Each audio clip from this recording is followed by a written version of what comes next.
নমস্কাৰ মই কেৰিয়াৰ গুৰু দেৱজিৎ ভূঞাই মোৰ ইউটিউব চেনেললৈ পুনৰ স্বাগতম জনাইছোঁ। আজি মই আকৌ এটা নতুন বিষয়ে আলোচনা কৰিবলৈ গৈছোঁ। বিষয়টো হ'ল এগ্ৰি প্লেনিং এণ্ড মেনেজমেণ্ট। আমি সৰুতে এটা কথা খুব শুনিছিলোঁ কৃষকৰ মুখত। সেই কথাটো আছিল বুঢ়া গৰু ঠেলি ঠেলি পালোঁ ছমাহৰ ভাত, বাকী ছমাহৰ ধাৰ কৰিলোঁ মহাজনৰ তাত। অৰ্থাৎ সেই সময়ত কৃষকৰ অৱস্থা এনেকুৱা বেয়া আছিল যে তেওঁলোকে কোনোমতে ছমাহৰ ভাত যোগাৰ কৰিব পাৰে আৰু তেওঁলোকৰ এহাল বলদ গৰু কিনিবলৈও ধন নাছিল। ফলত তেওঁলোকে ছমাহৰ বাবেহে খাদ্য উৎপাদন কৰিব পাৰিছিল। কিন্তু বৰ্তমান সময় আৰু পৰিস্থিতিৰ পৰিৱৰ্তন হ'ল। বৰ্তমান সময়ত ভাৰতবৰ্ষ খাদ্যত বিষয়ত স্বনিৰ্ভৰশীল হ'ল আৰু কৃষকৰ অৰ্থনৈতিক উন্নতিও হ'ল।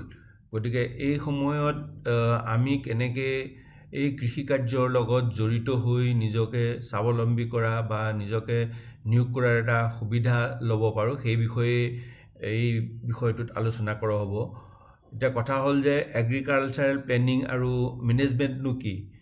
এই কথাটো হ'ল যে কৃষিৰ গুৰুত্ব উপলব্ধি কৰি কৃষিৰ উৎপাদনেৰে কৃষি কাৰ্য আৰু ইয়াৰ লগত জড়িত সমস্যা সমাধানৰ বাবে পৰিকল্পনা যুগুত কৰি তাক কাৰ্যকৰী কৰাই হ'ল এগ্ৰিকালচাৰেল প্লেনিং এণ্ড মেনেজমেণ্ট। মাটিৰ গুণাগুণ পৰীক্ষা কৰি কোন মাটিত কি খেতি কৰা উচিত আৰু কেনেধৰণৰ সাৰ কীটনাশক প্ৰয়োগ কৰা উচিত আদি ইয়াৰ অন্তৰ্ভুক্ত। লগতে বৰ্তমান সময়ত জনপ্ৰিয় হোৱা যিটো আমি কওঁ যে অৰ্গেনিক ফুড, সেই অৰ্গেনিক ফুড কেনেধৰণে প্ৰস্তুত কৰিব পাৰি বা কেনেধৰণে উৎপাদন কৰিব পাৰি আৰু ইয়াৰ দ্বাৰা যে অধিক মূল্য পাব পাৰি, এই গোটেই বিষয়সমূহো এগ্ৰিকালচাৰেল প্লেনিং এণ্ড মেনেজমেণ্টত সামৰি লোৱা হয়। গতিকে আগৰ দৰে কেৱল এটা মাটিতে এটা খেতি নকৰি কেনেদৰে ট্ৰেক্টৰ আৰু ড্ৰোনৰ ব্যৱহাৰ কৰি লগতে ধান কটা বা মৰণা মৰা বা ঘেঁহু কটা মেচিন ব্যৱহাৰ কৰি কেনেকৈ অধিক ফচল উৎপাদন কৰিব পৰা যায় বা একেটা মাটিতে তিনিটা খেতি কৰিব পাৰি, এই গোটেইবোৰ এগ্ৰিকালচাৰেল প্লেনিং এণ্ড মেনেজমেণ্টৰ অন্তৰ্ভুক্ত। আৰু ইয়াৰ কাৰণে সাধাৰণতে কোনো বিশেষ ডিগ্ৰীৰ দৰকাৰ নহয়। এই ধৰণৰ ট্ৰেইনিং প্ৰগ্ৰেমবোৰ কৃষি বিশ্ববিদ্যালয়বোৰে 3 মহীয়া 6 মহীয়া হিচাপে কণ্ডাক্ট কৰি থাকে।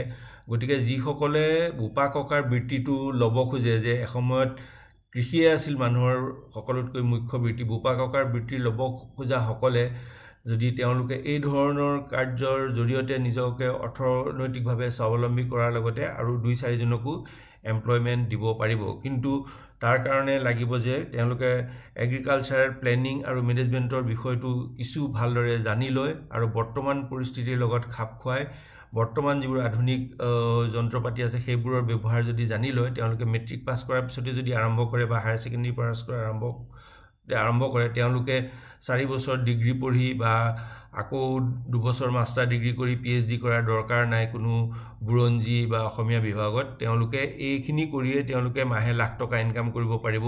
আৰু যিসকলৰ হয়তো ঘৰত অলপ মাটি বাৰী আছে, তেওঁলোকে হয়তো পাঞ্জাৱৰ কৃষকৰ দৰে অধিক আৰ্জন কৰি তেওঁলোকে অৰ্থনৈতিকভাৱে স্বাৱলম্বী হ'লে গোটেই অঞ্চলটোৰে অৰ্থনৈতিক উন্নতি সাধন কৰিব পাৰিব।